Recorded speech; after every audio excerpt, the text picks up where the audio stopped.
어느 특별할 것 하나 없어도 내 삶이 좋아지기 시작했던 때는 당신이 곁에서 머물러 있던 시절이었다. 내가 사람에게 가장 가까이 다가선 일도 당신을 만나는 날들이었다. 일상이 지루하고 심심한 마음이 들 때는 결국 당신이 없기 때문이라는 사실도 뒤늦게 알았다. 나는 사랑이란 세계에서 늘 느린 배움으로 있었다. 당신이 지닌 장점들로 내 단점을 자주 덮고 살았다. 당신과 여러 계절을 걷는 동안 내 얼굴은 곧잘 맑았다. 이용현 작가님의 감사입니다. 안녕하세요. 밤의 산책 밤지기 소풍입니다. 오늘은 나는 왜 이토록 너에게 약한가 라는 이용현 작가님의 소개로 시작을 해보려고 합니다.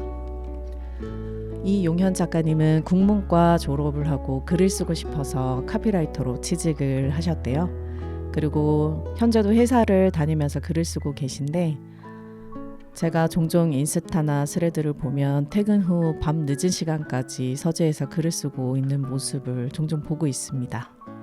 작가님은 힘들 때마다 일기에 적은 글들을 모아 위로 에세이 울지마 당신을 출간하고 그 뒤로 사람들을 만나고 연애를 하면서 느낀 글들을 모아 에세이 시집 형태로 제가 방금 낭독해드린 나는 왜 이토록 너에게 약한가를 출간하셨다고 합니다.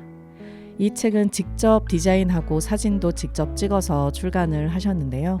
여러분들도 한번 읽어보시면 표지색도 보라색이라서 매우 예쁘고 삽지마다 사진들도 매우 예쁘게 되어 있어요. 한번 곧 읽어보시기를 추천드립니다. 작가님은 특별히 표지색이 보라색인 이유는 보라색의 의미가 그리움을 나타낸다고 해서 주황색에서 보라색으로 변경을 했다고 합니다. 현재는 브런치 작가 그리고 인스타 스레드에서 활동을 하고 계시고요. 또 곧 출판 예정 중인 도서도 있다고 합니다.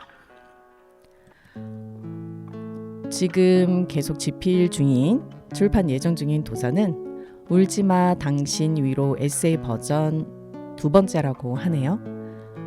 조금의 스포를 해드리자면 당신이 잘 됐으면 좋겠다라는 제목으로 위로 에세이를 발간을 준비 중에 있으시고 금방 만나볼 수 있겠네요. 2025년 4월에서 5월경에 우리 서점에서 인스타에서 만나볼 수 있을 것 같습니다.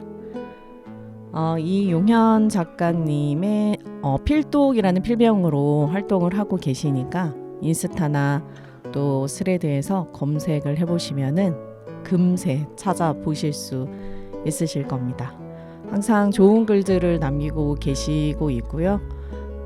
늦은 밤 불을 밝히면서 글을 쓰고 계시는 작가님을 응원하고 그리고 좋은 글 많이 써주시길 바라고 또 저희 독자들과 많은 만남을 할 수 있기를 바랍니다.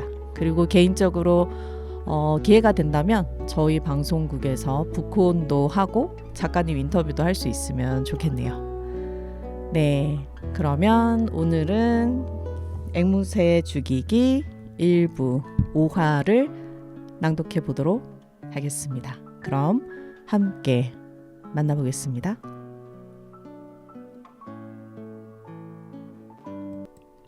잼 오빠는 일주일 동안 우울한 상태로 아무 말 없이 지냈습니다. 언젠가 아빠가 말씀하신 대로 나는 오빠의 입장에서 생각해 보려고 애썼습니다. 만약 내가 새벽 2시에 혼자서 레들리 집에 갔다면 그 다음날 오후에는 아마 내 장례식이 거행됐을 겁니다. 그래서 나는 오빠를 괴롭히지 않고 그냥 내버려 두었습니다. 다시 학교가 시작되었습니다. 2학년도 1학년 때와 마찬가지로 별로였습니다. 아니, 오히려 더 나빴습니다. 선생님들은 학생들에게 카드를 흔들어댈 뿐 책을 읽거나 글을 쓰지 못하게 했으니까요. 옆 교실의 캐럴라인 선생님 반은 들려오는 웃음의 횟수에 따라 진도를 추측해 볼 수 있었습니다. 하지만 그 패거리가 또 1학년을 낙제하는 바람에 그 교실의 질서를 잡는 데에는 도움이 되었습니다. 2학년이 되어서 좋은 점이 딱 한 가지 있다면 오빠처럼 늦게까지 학교에 남아 있을 수 있다는 거였습니다. 우리는 보통 3시에 함께 집으로 걸어왔습니다. 어느 날 오후 우리가 학교 운동장을 막 가로질러 집으로 가고 있을 때 오빠가 불쑥 이렇게 말을 꺼냈습니다. 사실은 너한테 말하지 않은 게 있어. 오빠가 완전한 문장으로 말하는 것이 며칠 만에 처음 있었기 때문에 나는 오빠를 부추겼습니다. 무슨 얘긴데? 사실 그날 밤에 있었던 일 말이야. 오빠는 그날 밤에 대해서 나한테 입 한 번 뻥끗하지 않았잖아. 오빠는 마치 각도기를 쫓기려다 하듯 손을 내저어 내 말을 막았습니다. 그러더니 잠시 침묵을 지키고 나서 입을 열었습니다. 사실은 바지를 가지러 돌아갔을 때 내가 바지를 벗을 때는 엉망으로 엉켜 있어서 도저히 빼낼 수가 없었거든. 그런데 그걸 가지러 다시 돌아갔을 때는 말이야. 오빠는 길게 숨을 내쉬었습니다. 내가 돌아갔을 때 바지가 울타리 위에 걸쳐 있더라고. 그러니까 마치 내가 찾으러 올 것을 미리 알고 있었던 것처럼 걸쳐 있었다고? 그리고 그것 말고 또 있어. 오빠의 목소리가 낮아졌습니다. 그건 집에 가서 보여줄게. 세상에 바지가 꿰매져 있었어. 여자 바느질 솜씨가 아니고 마치 내가 꿰맨 것처럼 삐뚤삐뚤하게 말이야. 그럼 오빠가 가지러 올 거라는 걸 누가 미리 알고 있었던 거잖아. 그러자 오빠는 몸서리를 쳤습니다. 마치 누가 내 마음을 빤히 읽고 있었던 것 같아. 내가 무슨 일을 할지 알아맞힐 수 있는 것처럼 말이지 스카웃. 나에 대해 잘 모르것은 내가 무슨 일을 할지 안 할지 알 수 없는 거잖아. 오빠의 질문은 차라리 호소에 가까웠습니다. 그래서 나는 오빠를 안심시켰습니다. 같은 집에 살지 않고서도 무슨 일을 할지 알아맞히지 못할걸? 가끔은 나도 잘 모르잖아. 우리는 예의 그 나무 앞을 걸어가고 있었습니다. 그런데 옹이 구멍에 회색 털실 공 하나가 들어있었습니다. 오빠 그냥 둬. 여긴 누가 몰래 물건을 숨기는 장소야. 스카웃, 난 그렇게 생각하지 않은데? 아니야, 내 말이 맞아. 윌터 커닝햄 같은 애가 방학마다 이곳으로 내려와 자기 물건을 숨기는 거야. 우린 그의 물건을 가진 거고 그냥 놔두고 며칠 기다려 보기로 하자. 그때도 없어지지 않으면 우리가 갖도록 하고. 좋지? 그래, 좋아. 네 말이 맞는 것 같아. 어떤 꼬마 녀석이 비밀 장소인 거는 분명해. 어른들 눈을 피해 물건을 숨기는 장소 말이지. 우리가 물건을 찾은 건 늘 학기가 시작할 때였잖아. 맞아. 하지만 우린 여름철에 여길 지나가진 않았지. 우리는 집으로 갔습니다. 이튿날 아침 털실공은 그 자리에 그대로 놓여 있었습니다. 사흘째도 그대로 있자 오빠가 공을 집어 호주머니에 넣었습니다. 그때부터 옹이 구멍에서 발견하는 것은 모두 우리 재산이 됐습니다. 2학년 생활은 썰렁했지만 오빠는 내가 상급반이 되면 좀 나아질 거라고 했습니다. 오빠도 처음에는 그랬지만 6학년에 올라오며 무엇인가 가치 있는 것을 배운다고 했습니다. 오빠는 6학년이 되자 처음부터 마음에 들어하는 것 같았습니다. 오빠가 짧게나마 배웠다는 이집트 시대는 내게 황당해 보일 뿐이었습니다. 오빠는 한 팔을 앞으로 내밀고 다른 한 팔은 뒤로 뻗치고 한 발을 다른 발 뒤에 놓은 채 몸을 낮추고 한참을 걸어갔습니다. 오빠 말로는 이집트 사람들이 그렇게 걸었다는 겁니다. 그런 식으로 걸어 다녔다면 그들이 무슨 일이든 어떻게 했겠냐고 반문했습니다. 하지만 오빠는 이집트 사람들이 미국 사람들보다 더 많은 것을 발명해냈다고 설명했습니다. 화장지도 발명해냈고 영원히 썩지 않는 미라도 발명해냈고 말이죠. 그러면서 그 사람들이 그런 것들을 발명해내지 않았더라면 지금 우리는 어떻게 되었겠냐고 내게 물었습니다. 언젠가 아빠는 내게 형용사를 몽땅 빼버리고 나면 사실만 남게 된다고 말씀하신 적이 있습니다. 남부 엘라베마주에는 뚜렷한 계절이라는 것이 없습니다. 여름이 어느새 가을이 되고 때로는 가을이 와도 좀처럼 겨울이 오지 않고 며칠 잠깐 봄이 되었다가 다시 여름으로 바뀝니다. 그해 가을은 정말로 길었고 얇은 재킷을 입어도 될 정도로 그렇게 춥지 않았습니다. 따뜻한 10월 어느 날 오빠랑 나는 늘 다니던 길을 가볍게 걷고 있었습니다. 바로 그때 옹이 구멍이 다시 우리를 멈추게 했습니다. 이번에는 그 안에 하얀 물건이 들어 있었습니다. 오빠는 내게 그 물건을 꺼내는 영광을 주었습니다. 나는 비누로 깎아 만든 작은 조각 2개를 꺼냈습니다. 하나는 사내 아이였고 다른 하나는 조잡한 옷을 입고 있었습니다. 이 세상에 주술 같은 것은 없다는 걸 기억해내기도 전에 나는 비명을 지르고 조각을 던져버렸습니다. 그러자 오빠가 그걸 집어들었습니다. 왜 그래? 오빠가 소리쳤습니다. 오빠는 조각에 묻은 빨간 먼지를 털어냈습니다. 좋은 물건인데 나는 이렇게 멋진 물건을 본 적이 없어. 오빠는 이렇게 말하면서 그것을 내게 내밀었습니다. 거의 완벽한 2아이의 작은 모형이었습니다. 사내에는 반바지를 입고 있었고 부드러운 머리카락이 눈썹까지 흘러내렸습니다. 나는 오빠를 쳐다봤습니다. 고든 갈색 머리카락이 오빠의 가르마에서부터 흘러내려와 있었습니다. 전에는 눈여겨보지 않았던 모습이었습니다. 오빠는 계집의 인형을 쳐다보다가 내게 시선을 돌렸습니다. 그 인형은 짧은 앞머리가 이마에 늘어뜨려져 있었습니다. 응? 이 인형은 바로 우리야. 오빠가 말했습니다. 누가 만들었을까? 이 근처 사는 사람 중에서 인형을 깎을 수 있는 사람이 누가 있지? 오빠가 물었습니다. 글쎄, 에이브리 아저씨가 있잖아. 에이브리 아저씨도 비슷한 일을 하시지. 하지만 내 말은 조각하는 일 말이야. 에이브리 아저씨는 장작개비를 일주일에 평균 하나씩 잘게 깎아 이쑤시개를 만들어 씹으시곤 했습니다. 스테파니 크로포드 아줌마의 늙은 애인이 있잖아. 내가 말했습니다. 글쎄, 그분도 조각을 잘하지만 시골에 살고 계시잖아. 그분이 언제 한 번이라도 우리에게 관심을 쏟을 수 있겠어?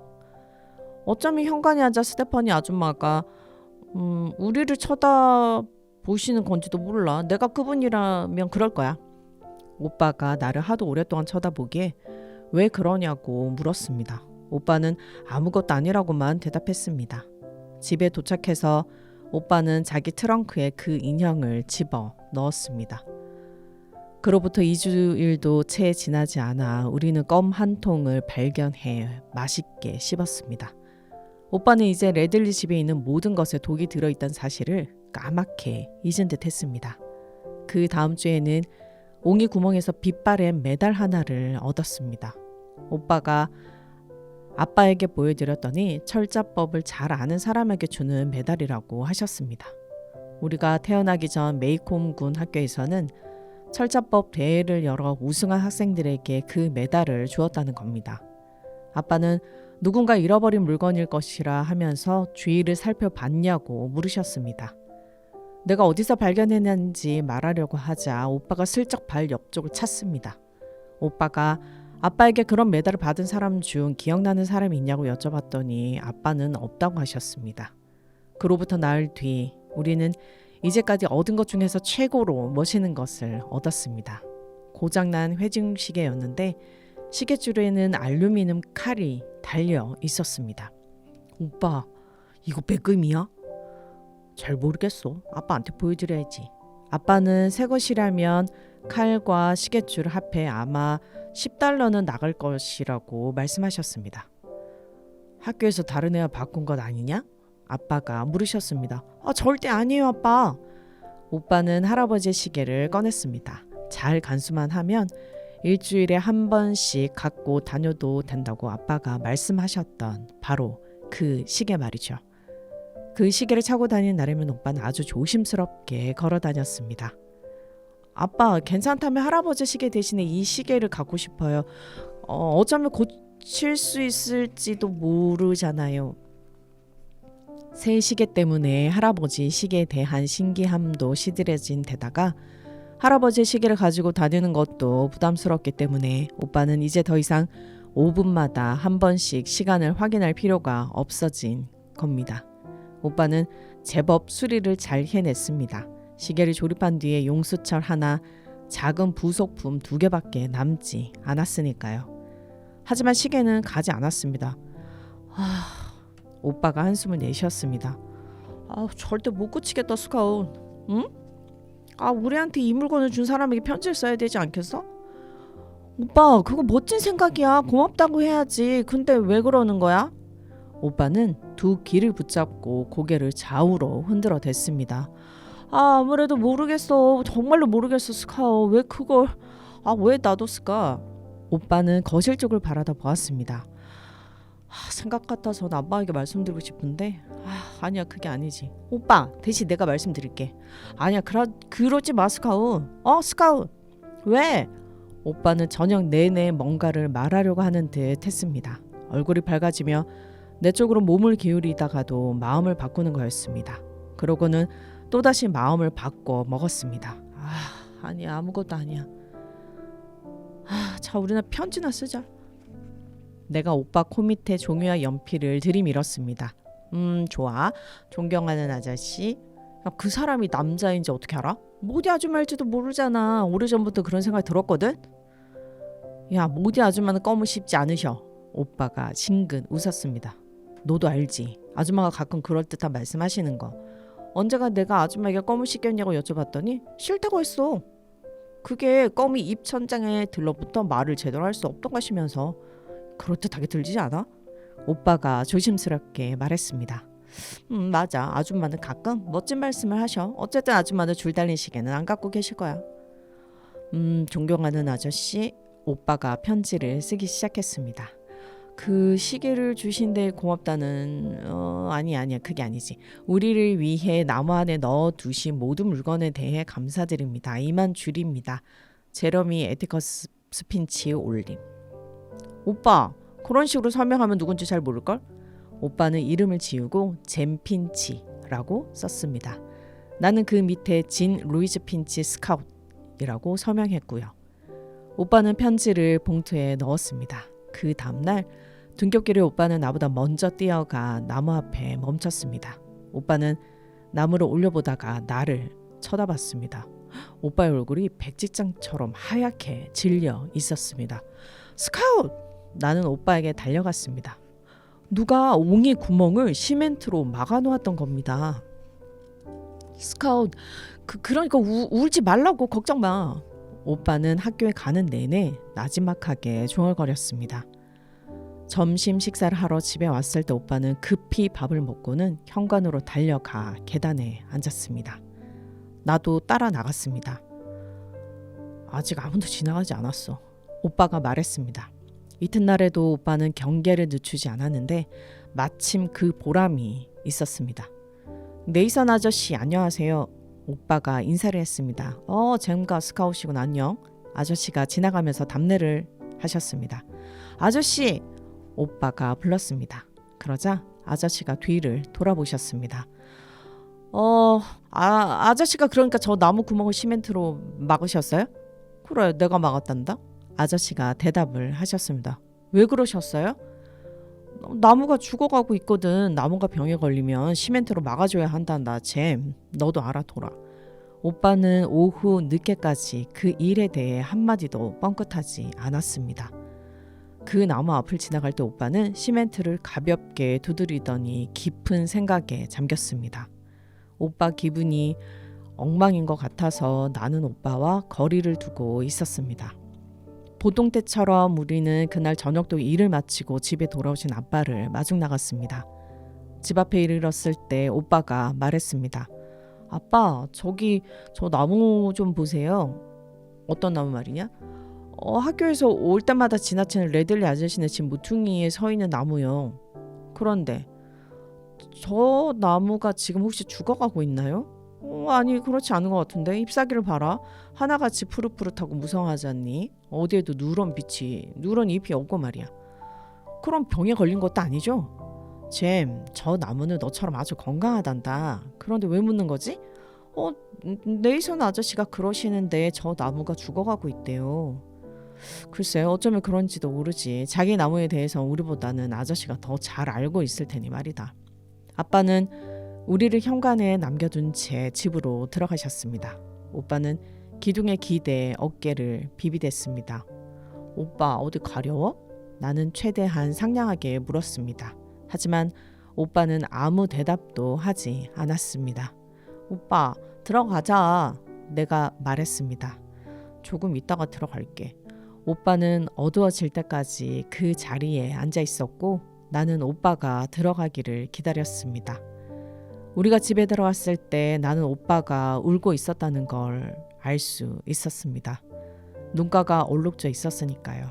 하지만 우는 소리는 들리지 않았던 것이 이상했습니다. 여러분들은 지금 밤의 산책을 듣고 계십니다.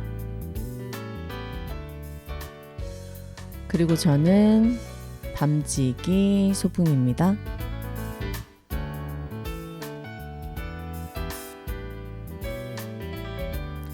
황가라님의 나는 반딧불이라는 노래를 듣고 다시 돌아오겠습니다.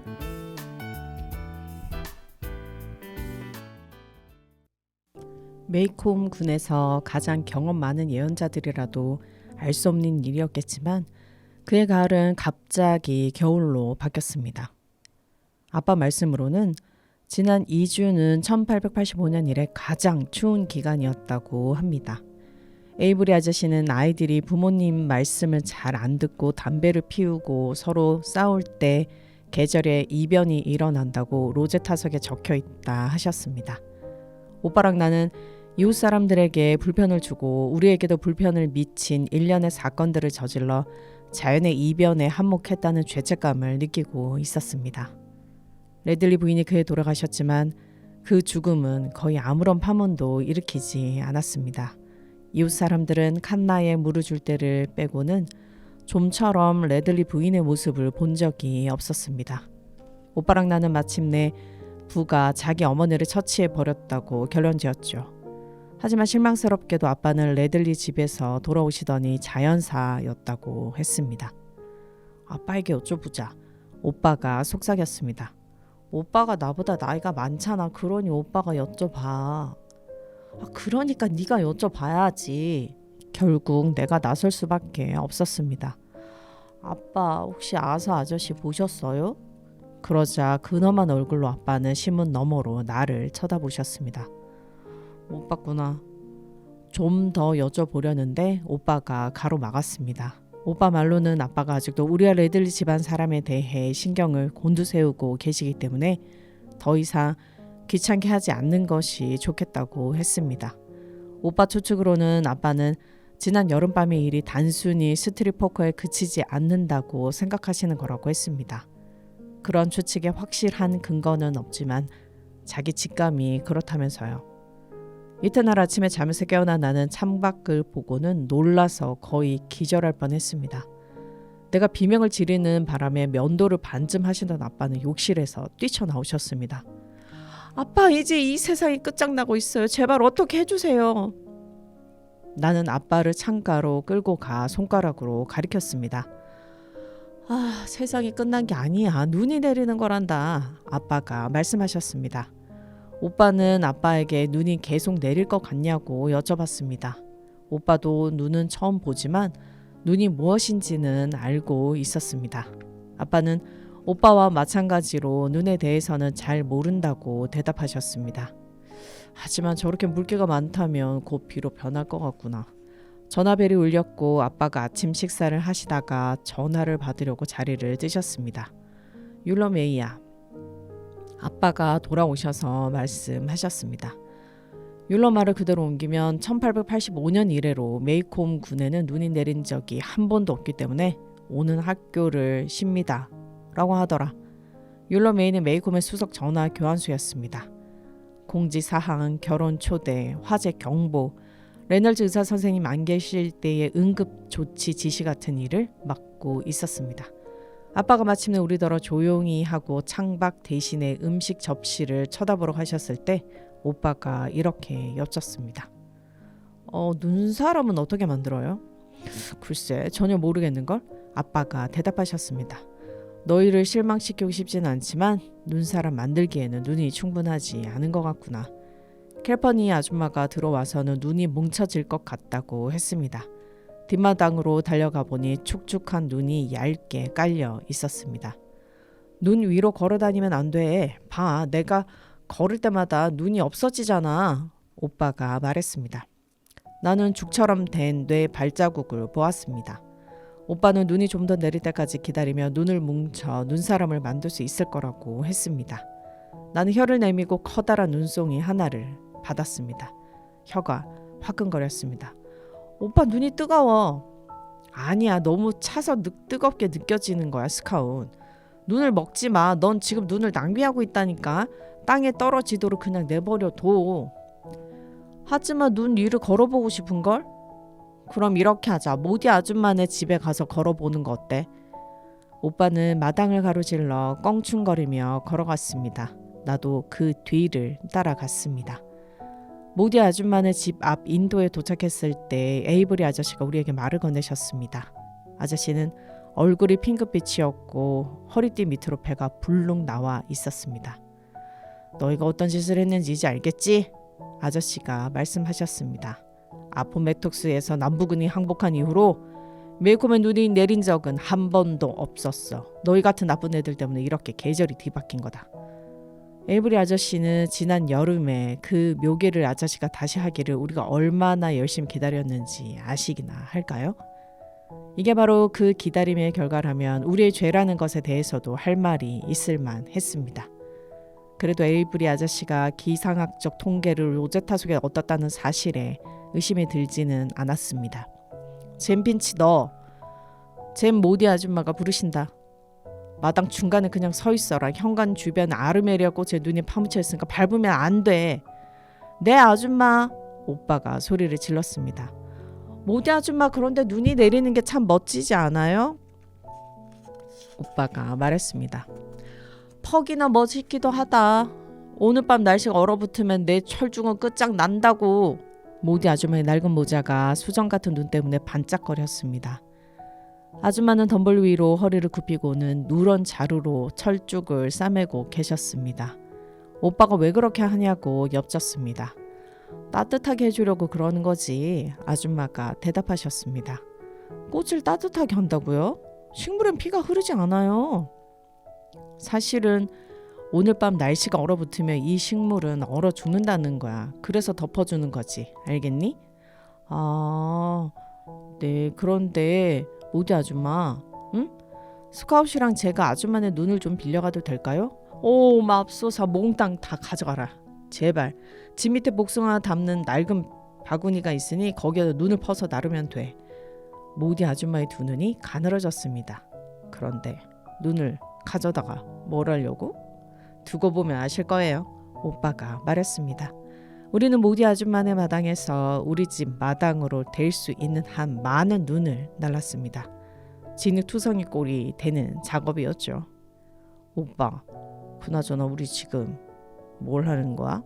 내가 물었습니다. 곧 알게 될 거야. 바구니를 가져다 뒷마당에서 긁을 수 있는 눈을 몽땅 앞마당으로 날라와. 하지만 밟았던 대로 돌아가. 오빠가 주의를 줬습니다. 오빠, 꼬마 눈사람이라도 만들려고 그러는 거야? 아니, 어른 눈사람 만들 거야. 그러니까 빨리 시작해. 오빠는 뒷마당으로 달려가서는 괭이를 갖고 와 땅에서 나오는 지렁이를 옆으로 치우면서 장작 더미 뒤쪽 땅을 재빨리 파기 시작했습니다. 그런 다음 집으로 들어가서 빨래 바구니를 들고 나와 흙을 담아서는 앞마당으로 날랐습니다. 흙을 5바구니, 눈을 2바구니 모았을 때 오빠는 이제 시작할 준비가 됐다고 말했습니다. 이거 너무 엉망인 거 아니야? 내가 물었습니다. 지금은 엉망인 것처럼 보이지만 이따가는 안 그럴 거야. 오빠가 대답했습니다. 오빠는 흙을 한 뭉텅이 떠내서 흙더미에 붙이고 두들겨 댔습니다. 몸통이 세워질 때까지 계속해서 흙을 한 뭉텅이씩 더 붙여 나갔습니다. 난 흑인 눈사람이 있다는 소리를 못 들어봤는데. 조금 있으면 검지 않게 된다니까. 오빠가 투덜댔습니다. 오빠는 뒷마당에서 복숭아 나무 가지를 가져다가 뼈대를 엮은 뒤 진흙을 덧붙였습니다. 두 손을 엉덩이 올려놓고 있는 스테파니 크로포드 아줌마처럼 보이는데 말이야. 허리는 굵은 데다 팔은 아주 짧고 말이지. 내가 말했습니다. 좀 더 크게 만들 거야. 오빠가 진창 물을 퍼서 진흙사람에 바르고는 진흙을 더 붙였습니다. 그리고 생각에 잠긴 듯 잠시 동안 그것을 바라봤습니다. 그리고 나서 허리선 아래쪽으로 불룩하게 배를 만들었습니다. 오빠는 두 눈을 깜빡거리며 나를 쳐다봤습니다. 에이브리 아저씨가 좀 눈살처럼 생기진 않았어? 오빠는 눈을 퍼서 그 위에 덧붙이기 시작했습니다. 나는 뒤쪽을 맡았고 사람들이 보는 앞쪽은 오빠가 맡았습니다. 에이브리 아저씨는 점점 하얗게 변해갔습니다. 나뭇가지로 눈, 코, 입을 만들고 단추를 붙여 오빠는 마침내 시무룩한 에이브리 아저씨 모습을 만드는데 성공했습니다. 난로 장작 하나로 작업이 모두 마무리됐습니다. 오빠는 뒤로 물러서 자기가 만든 작품을 감상했습니다. 오빠 정말 멋져. 내가 말했습니다. 마치 아저씨가 오빠에게 말을 걸고 있는 것 같아. 정말 그렇지? 오빠가 수줍은 듯 말했습니다. 우리는 아빠가 점심을 먹으러 집에 오실 때까지 기다릴 수가 없었습니다. 그래서 전화를 걸어 아빠를 놀라게 해드릴 일이 있다고 했죠. 뒷마당에 눈 대부분을 앞마당으로 옮겨놓은 걸 보고는 아빠는 깜짝 놀라시는 것 같았습니다. 그리고 아빠는 꽤 잘 만들었다고도 하셨습니다. 너희들이 이걸 만들 줄은 몰랐구나. 아빠가 오빠에게 말씀하셨습니다. 잼, 이제부터 네가 커서 뭘 하는 사람이 될지 걱정하지 않아도 되겠다. 넌 언제나 생각이 기발해. 아빠의 칭찬을 들은 오빠의 두 귀가 빨갛게 물들었습니다. 하지만 아빠가 뒤로 물러서시자 오빠는 재빨리 살짝 올려다 봤습니다. 아빠는 얼마 동안 눈을 가늘게 뜨고 눈사람을 바라보셨습니다. 그리고 나서 입을 벌리고 빙그레 웃으셨습니다. 아들아, 난 네가 커서 어떤 사람이 될지 말할 순 없다. 엔지니어, 변호사, 아니면 초상화가가 될까? 어쨌든 너는 우리 집 마당에서 명예훼손에 가까운 죄를 범했어. 그러니 이 친구의 모습을 조금 바꿔야겠다. 아빠는 오빠에게 작품의 앞부분을 조금 깎아내고 장작개비를 빗자루로 바꾸고 앞치마를 입히면 어떻겠냐고 제안하셨습니다. 오빠는 그렇게 되면 진흙덩어리가 드러나 눈사람은 엉망이 될 거라고 설명했습니다. 네가 어떤 일을 하는 한 난 네가 무슨 일을 하든 상관하지 않아. 하지만 이웃사람 우스꽝스럽게 만들어 놀려대면 안 되지. 아빠가 말씀하셨습니다. 아니 놀려대는 게 아니라 그 아저씨처럼 보일 뿐인 거죠. 오빠가 대꾸했습니다. 에이브리 아저씨 아마 그렇게 생각하지 않으실걸요? 어떻게 하면 될지 알겠어요. 오빠가 말했습니다. 그러고는 길 건너 달려가 모디 아줌마네 뒷망으로 사라지더니 의기양양하게 돌아왔습니다. 아줌마의 모자를 눈사람 머리에 올려놓고 전지 가위를 굽은 팔에 걸어 놓았습니다. 아빠는 그러니까 괜찮다고 말씀하셨습니다.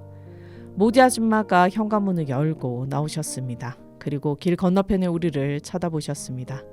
그러더니 갑자기 웃음을 터뜨리시고는 잼핀치! 하고 소리를 질렀습니다. 요 악마 같은 녀석!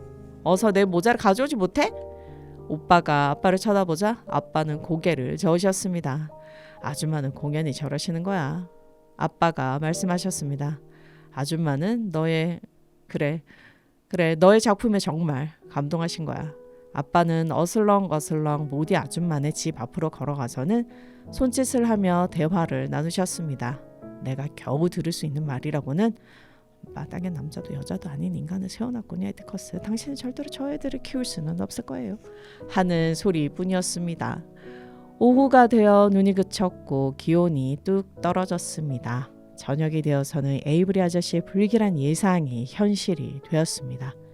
캘퍼니 아줌마가 집안에는 벽난로마다 모두 불을 피워 놓았는데도 그래도 추웠습니다. 그날 집으로 돌아오신 아빠는 캘퍼니 아줌마에게 어쩔 수 없게 됐으니 오늘 밤 우리와 함께 보내지 않겠냐고 물으셨습니다. 아줌마는 높은 천장과 긴 유리창을 보더니 자기 집이 더 따뜻할 것 같다고 대답했습니다. 그래서 아빠는 아줌마를 차에 태워 집까지 데려다 주셨습니다. 잠자리에 들기 전에 아빠는 내 방의 벽난로에 석탄을 더 넣어주셨습니다. 아빠는 현재 온도계가 섭씨 영하 9도 가까이 가리키고 있고 아빠 기억에 가장 추운 밤이며 우리가 만든 눈사람이 딱딱하게 얼 거라고 말씀하셨습니다. 얼마 뒤 누군가 나를 흔드는 것 같아 그 바람에 잠에서 깼습니다. 아빠의 코트자락이 내 몸 위에 펼쳐져 있었습니다. 벌써 아침이에요? 얘야 일어나거라. 아빠는 목욕가운과 코트는 들고 계셨습니다. 먼저 목욕가운을 입어라. 아빠가 말씀하셨습니다. 머리에 까치집을 지은 오빠가 비틀거리며 아빠 옆에 서 있었습니다. 한 손으로 목덜미를 꼭 여민 채 외투를 붙들고 있었고 다른 손은 호주머니에 쑤셔놓고 있었습니다. 그 모습이 이상하게 뚱뚱해 보였습니다. 어서 서둘러라. 신발과 양말은 여기 있다. 아빠가 말씀하셨습니다. 정신 나간 듯 나는 신발과 양말을 신었습니다. 아침이 된 거예요? 아니야. 새벽 1시 조금 넘어서 어서 서둘러. 마침내 무엇인가 잘못되었다는 생각이 들었습니다. 무슨 일인데요? 그때쯤엔 이미 아빠가 대답하실 필요가 없었습니다. 새들이 비가 오면 어디로 날아가야 하는지 알듯 나도 언제 우리 길거리에 사고가 났는지 잘 알고 있었기 때문이죠. 호박단에서 나는 것 같은 뻣뻣한 소리. 또렷하게 들리지는 않지만 사람들이 종종 걸음으로 급히 달려가는 소리에 나는 말할 수 없는 공포에 사로잡혔습니다. 누구네 집이에요? 모디 아줌마네 집이야. 아빠가 부드럽게 말씀하셨습니다. 현관에서 보니 모디 아줌마네 식당 창문에서 불이 뿜어져 나오고 있었습니다. 우리가 목격한 것을 확인이라도 하듯 읍내 화재 경보기가 소리를 점점 높이더니 최고음에서 계속 울려댔습니다. 집은 이제 모두 불타버리는 거죠? 오빠가 우는 소리를 냈습니다.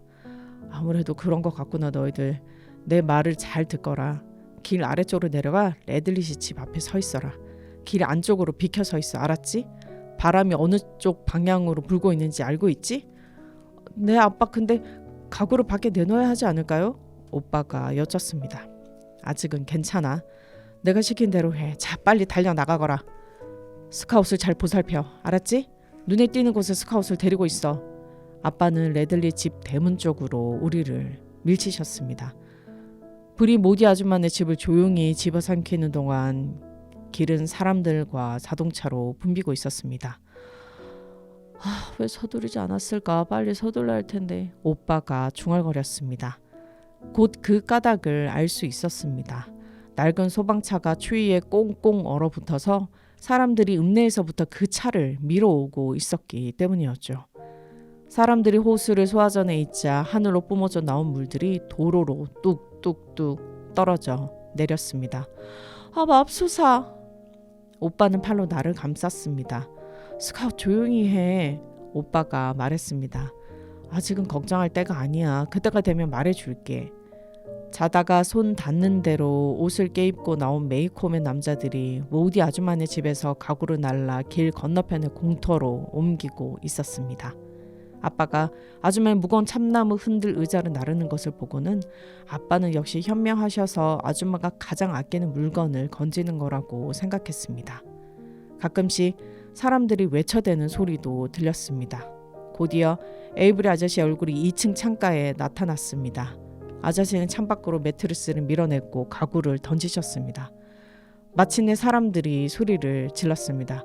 딕, 어서 내려와. 지금 계단이 무너지고 있어. 에이브리 빨리 나오세요. 에이브리 아저씨는 창문을 통해 기어 나오기 시작했습니다. 스카웃 아저씨가 꼼짝 못하게 됐어. 오빠가 속삭였습니다. 세상에 이런. 에이브리 아저씨는 창문에 끼어 옴짝달싹 못하고 계셨습니다. 나는 오빠의 팔에 머리를 파묻었고 오빠가 스카웃, 아저씨가 빠져나왔어. 이젠 괜찮아. 하고 외칠 때서야 비로소 고개를 들었습니다. 고개를 들어보니 에이브리 아저씨가 2층 베란다를 가로지르고 계셨습니다. 창문에서 빠져나와 기둥을 타고 아래로 내려오는 도중에 소리를 지르며 모디 아줌마네 감목 숲으로 떨어지셨습니다. 갑자기 사람들이 모디 아줌마네 집에서 물러서더니 우리를 향해 길 아래쪽으로 움직이는 모습이 보였습니다. 이제 아무도 가구를 나르지 않았습니다. 불길은 어느덧 2층 깊숙이 퍼져 지붕까지 삼키고 있었습니다. 밝은 오렌지색으로 불타는 중심부를 배경으로 창틀은 검게 보였습니다. 오빠 마치 호박이. 스카웃 저기 봐. 우리 집과 레이첼 아주마네 집에서 마치 밀려오는 강둑의 안개처럼 연기가 일어났습니다. 사람들은 호스를 틀어 두 집 쪽으로 물을 뿌려댔습니다. 우리 뒤쪽에서는 에부치빌에서 온 소방차가 요란한 소리를 내며 커브길을 돌아 우리 집 앞에 멈췄습니다. 그 책. 내가 말했습니다. 무슨 책 말이야? 오빠가 물었습니다. 톰 스위프트 말이야. 내게 아니라 그러니까 내게 아니라 딜 건데. 스카웃 걱정하지 마. 아직 걱정할 때가 아니야. 오빠가 말했습니다. 그리고 뭔가 손가락으로 가리켰습니다. 저기 좀 봐. 이웃 사람들이 모여있는 가운데 아빠가 외투 호주머니에서 두 손을 집어넣고 서 계셨습니다. 마치 미식축구 경기를 관람하는 것처럼 말이죠. 모디 아줌마가 그 옆에 서 계셨습니다. 저기 좀 봐. 아빠는 아직 걱정하시지 않잖아. 오빠가 말했습니다. 아빠가 근데 왜 지붕에 올라가시지 않았을까? 나이가 너무 많으셔서 그래. 그러다가 어쩌면 목이 부러질지도 모르지. 아빠께 우리 물건도 끌어내자고 해야 하지 않을까? 아빠를 괴롭히지 말자. 때가 되면 아시겠지. 오빠가 말했습니다. 에보즈필에서 온 소방차가 우리 집에 몸을 뿜어대기 시작했습니다. 지붕에 올라간 사람이 물이 가장 필요한 곳을 손가락으로 가리켰습니다. 우리가 만든 남자인지 여자인지 구별할 수 없는 눈사람이 까맣게 되어 부서지는 것이 보였습니다. 모디 아줌마의 모자는 흙덜미 위에 놓여 있었습니다. 그러나 전지 가위가 어디 가고 없었습니다. 우리 집과 레이첼 아줌마네 집 그리고 모디 아줌마네 집 사이에서 나오는 열기 때문에 사람들은 오래전에 코트와 목욕 가운을 벗어버렸습니다. 다들 파자마 상의와 잠옷용 셔츠를 바지 속에 쑤셔 넣은 차림으로 불을 껐습니다. 하지만 나는 그 자리에 선 채로 몸이 천천히 얼어붙는 것 같았습니다. 오빠가 나를 따뜻하게 해주려고 했지만 오빠의 팔로는 여부족이었죠. 나는 오빠의 팔을 풀고 내 두 어깨를 꽉 잡았습니다. 조금 움직이고 나서야 다시 발의 감각이 느껴졌습니다. 또 다른 소방차 한 대가 나타나 스테퍼니 크로포드 아줌마네 집 앞에 섰습니다. 다른 호스를 이을 소화전이 없어 사람들은 소화기로 불을 끄려고 했습니다. 모디 아줌마네 양철 지붕이 불길 위로 내려 앉았습니다. 큰 소리를 내며 집이 주저앉았습니다. 불길이 여기저기 솟아 올랐고 곧이어 마땅한 집 지붕마다 사람들이 올라가 불똥과 불붙은 나무 토막을 담요로 두드려 불을 껐습니다. 날이 밝자 처음에는 하나 둘씩 그 뒤에는 때를 지어 사람들이 자리를 뜨기 시작했습니다. 메이콤 소방차를 읍내로 보냈고 에버츠빌 소방차도 떠나갔으며 세 번째 소방차만이 계속 남아 있었습니다. 그 다음날 알게 된 일이지만 그 소방차는 100km쯤 떨어진 클라스크 페리에서 온 거였습니다. 오빠랑 나는 미끄러지듯 길을 건너갔습니다. 모디 아줌마는 마당에서 아직도 연기가 나는 시커먼 구멍을 멍하니 들여다보고 계셨고 아빠는 고개를 저어 아줌마가 지금 말할 기분이 아니라는 신호를 보내셨습니다. 아빠는 빙판길을 건널 때 우리 어깨를 꼭 잡아주셔서 우리를 집으로 데리고 갔습니다. 모디 아줌마는 당분간 스테퍼니 아줌마 집에 머물 것이라고 했습니다. 따뜻한 초콜릿 마시고 싶은 사람? 아빠가 물으셨습니다. 아빠가 부엌 스토브에 불을 피우기 시작할 때 나는 온몸을 떨고 있었습니다. 코코아를 마시는 동안 나는 아빠가 처음에는 호기심으로 그 다음에는 근엄한 표정으로 나를 빤히 쳐다보시는 것을 알아차렸습니다. 너하고 오빠에게 한 자리에 꼭 붙어 있으라고 말했을 텐데 아빠가 말씀하셨습니다. 그랬어요. 우리는 한 곳에 가만히. 그렇다면 그건 누구 담요지? 담요라뇨? 그래 담요 말이다. 꼬마 아가씨야. 그건 우리 것이 아니잖아. 고개를 떨고 아래를 내려다보니 나는 마치 인디언 여자처럼 어깨에 걸친 갈색 털 담요를 꼭 움켜쥐고 있었습니다. 아빠 어떻게 된 건지 모르겠어요. 나는 답을 얻을까 하고 오빠를 쳐다봤지만 오빠는 나보다도 더 당황한 듯 주절됐습니다. 아빠가 시키신 대로 다른 사람들과 떨어져 레들리 집 대문 옆에 서 있었을 뿐인데 어떻게 해서 이 담요가 여기에 있는지 통 영문을 알 수 없다고, 우리는 한 발자국도 움직이지 않았다고 오빠가 갑자기 말을 멈췄습니다. 네이선 아저씨가 불난 곳에 계셨어요. 분명히 봤어요. 제 눈으로 똑똑히 봤다고요. 메뚜리를 끌어내고 계셨잖아요. 아빠 맹세코. 오빠가 횡설수설했습니다. 괜찮다 얘야. 아빠가 천천히 웃으면서 말씀하셨습니다. 밤중에 메이콤에 살고 있는 모든 사람들이 이런저런 식으로 다 밖에 나온 것 같더라. 잼. 식료품 창고에 포장지가 있는 것 같던데 그거 갖고 와서 우리가 아빠 안 돼요. 오빠는 정신 나간 듯 했습니다. 우리 비밀을 옹이 구멍이며 바지며 하나도 빼놓지 않고 모조리 털어놓기 시작했습니다. 오빠의 입장은 차치하고라도 내 입장을 완전히 무시해버린 채 말이죠. 아빠, 네이선 아저씨는 그 나무에 시멘트를 발라놓으셨어요. 우리가 물건을 발견하지 못하도록요. 그 아저씨는 어쩌면 소문대로 미쳤는지 몰라요. 하지만 아빠, 절대로 우리가 해치거나 다치게 한 적은 정말 단 한 번도 없었어요. 그날 밤 내 목을 왼쪽부터 오른쪽까지 베어버릴 수도 있었지만 오히려 제 바지를 꿰매주려고 한걸요. 아빠, 아저씨는 한 번도 우리를 해치려고 하지 않았다고요. 얘야, 그만해라. 아빠가 너무나 상냥스럽게 말씀하셨기 때문에 나는 크게 용기를 얻었습니다. 오빠가 한 말을 아빠는 한마디도 이해 못하신 게 분명했습니다. 아빠는 그저 그래 맞아. 그럼 우리가 이 담요를 보관해 두는 편이 낫겠구나. 나중에 그러니까 언젠가 몸을 덮어줘서 감사했다고 스카웃이 아저씨에게 인사를 하면 되겠지? 하고 말씀하셨기 때문이죠. 누구한테 감사를 해야 해요? 내가 여쭙습니다. 브래들리 아저씨 말이야. 너희들은 불구경이 너무 열심히 하느라고 아저씨가 네 몸에 담요를 덮어주는 것도 눈치채지 못했구나. 오빠가 담요를 들고 내게 살금살금 다가오자 속이 울렁거려서 토할 것만 같았습니다. 집에서 그러니까 슬금슬금 빠져나와 뒤돌아서서는 이렇게 다시 슬금슬금 다가온 뒤에 사라져버린 거야. 제롬이, 그렇다고 앞으로 문제를 더 크게 일으키진 말아라. 그러자 잼 오빠는 얼굴을 찡그렸습니다. 아저씨한테 어떤 짓도 하지 않을 거예요. 하지만 나는 오빠의 두 눈에서 새로운 모험의 불길이 반짝이는 것을 볼 수 있었습니다.